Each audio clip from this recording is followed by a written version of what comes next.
for dessert, we are going to preview Super Rugby AU. So basically just a very quick touch on any players that we haven't mentioned. Perhaps we'll just a quick run through on the Western Force squad to remind everyone who is there, and then just any players we think will stand out and excel, any names you might need to know about, and I guess how we think the Aussie Conference will shape up. So, Nels, do you want to take us through the Force?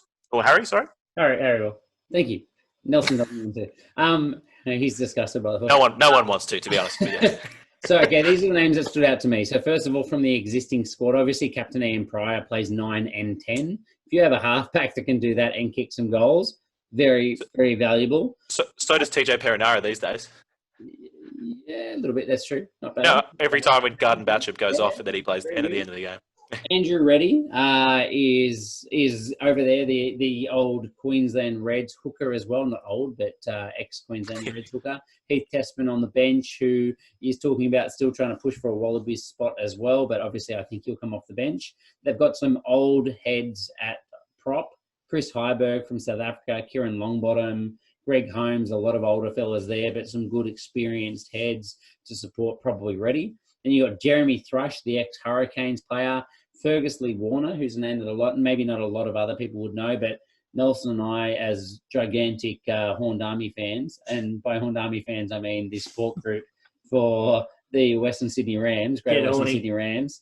We are the founders of the Horned Army, so we know all their players. And Fergus Lee Warner was a big, versatile, mobile lock that could have played six. We were a big fan of him when he played for the NRC. Obviously, maybe not quite as much space in this competition, but very excited to see him get a run. And do you guys want to plug selling your Horned Army beanies that you have? A great Sydney Rams helmet that doesn't exist anymore. No, we've got about 1,500 left. Limited edition. If you want an orange beanie with blue horns, we can take off the logo. That's it. Just costs a bit more. Anyway, just wait a few more years, it'll be vintage, boys. All good. Number 8, Brian Ardstander, a very good player. Jack McGregor and Nick Juice, the two playmakers in the team at 10 and 15, 15 and 10 respectively. Henry Tafu, the centre from the Reds and also from Samoa as well. Very good centre. I reckon he'll play probably 13 in this team, but we'll see. Brad Lacey, very good physical winger. Just a great player. One of the few players in this squad that have been mentioned as potential Wallabies. Palmer Fowl, getting a little bit older now, not quite lived up to his potential, but just an excellent outside back as well. Love him. Player. Yep. Jonah Placid, ex-Reds fullback as well, Western Force player. Who he'd spent a few years with Toulon. He's quite a good player. Yep. And on top of that, some new signings. You've got Jono Lance, who's won 2 Australian Super Rugby titles, so with the Reds and the Waratahs. Don't know if anyone else has done that. On top of that, Carl Godwin, who is a 10, 12, 13. I reckon he's coming home. He is. And again, I reckon he's probably my top player from this side, Carl Godwin. I expect him to pair up with Henry Tafu in their centres, and I'd be surprised if that didn't happen. Ollie Atkins, a 27-year-old lock, has been playing over in England for a few years and has a fair bit of experience for him. Jordan Luke, an older player coming back, and Kane Kateka as well should get a real good start. A local boy. A local boy that will most likely take the spot from Chris Alcock, who has just retired as well. He's Alcock! Yeah, so a lot of potential there.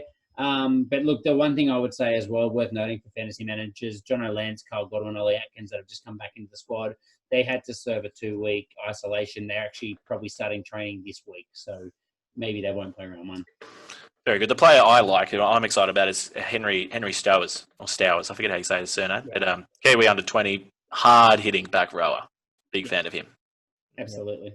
For the Waratahs, there's not as much to touch on. I suppose we've already really talked about it with Damien Fitzpatrick retiring and Curtly Beale going overseas. The biggest thing here to note is who shall not be named as previous coach really stuffed around Mac Mason. He was quite a talented young 10 who didn't get given much nurturing or much opportunity at the Tars. And now it seems that he is not only on the outer for the Waratahs, with Ben Donaldson and Will Harrison there, it looks like he's been told he can go back, stay in Queensland and work on his family farm because next year he is not going to get another Waratahs contract. So he is not training with them. So that's going to be a bit of a disappointment. So it's Donaldson that is Will Harrison's backup, right? The other under 20 player. Yeah. Another excellent 15/10 as well. Yeah. He's a bit more, he can play 15. Both excellent young players. Yeah. From the Brums, Blake Geneva, we haven't mentioned, he never starts anyway. Thank you. The joke had to be said. It's got to be. He's released on compassionate grounds and then within a few days signed with Leicester. So at least to go to Queensland to spend time with his family. Yeah. Then signing overseas. Yeah, beautiful.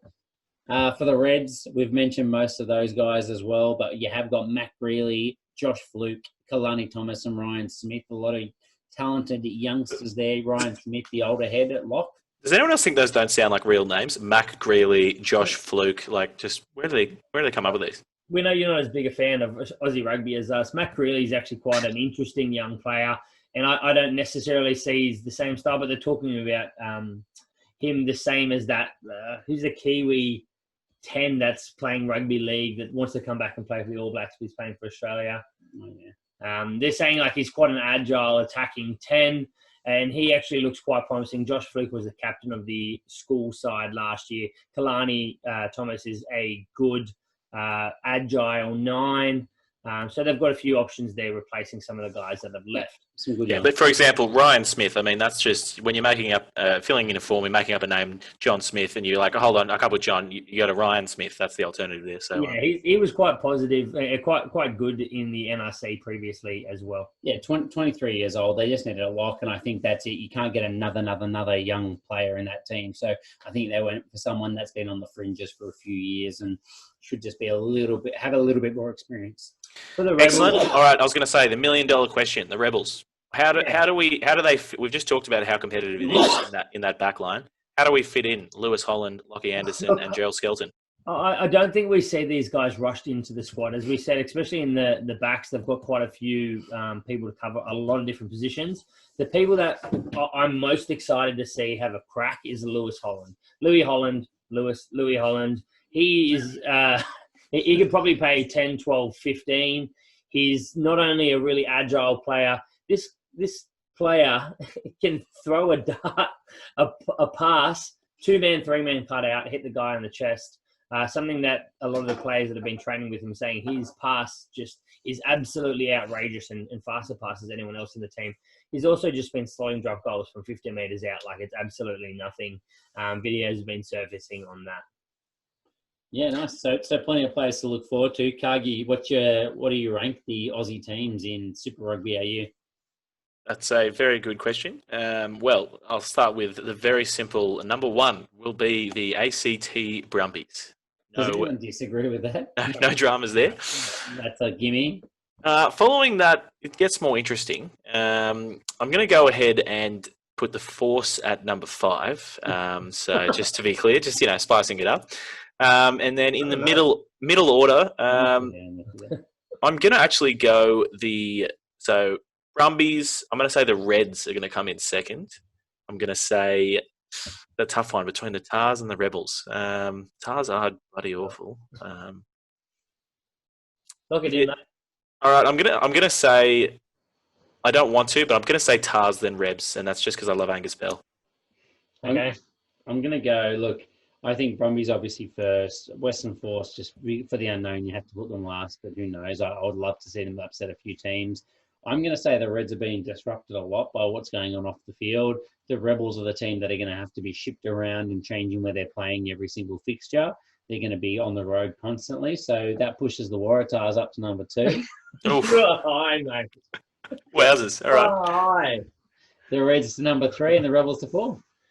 I didn't listen to Kagi. I don't listen to him when he talks, but I'm going to say the Brumbies are definitely going to take out first place. I think you said Reds second place. I did. Sadly, I think Reds second place.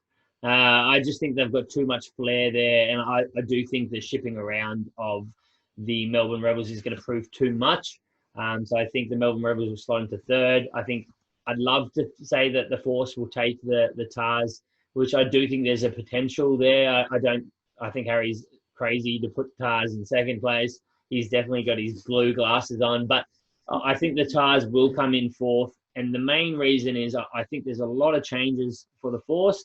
And right now, they don't know when they're going home. They're playing their games away from home. They've been in Newcastle for a while. 4 weeks, they said second half of the season. They have not locked in that they can play home games. They have home games scheduled, but they're not sure if they can actually go over and play in Western Australia. They've basically got all the money in Western Australia to try and sway the government. Okay, mate. That's true. The only team getting paid full salaries. Yeah. I think it's going to be too much of an ask for them, but I wouldn't be surprised if they beat the Tars.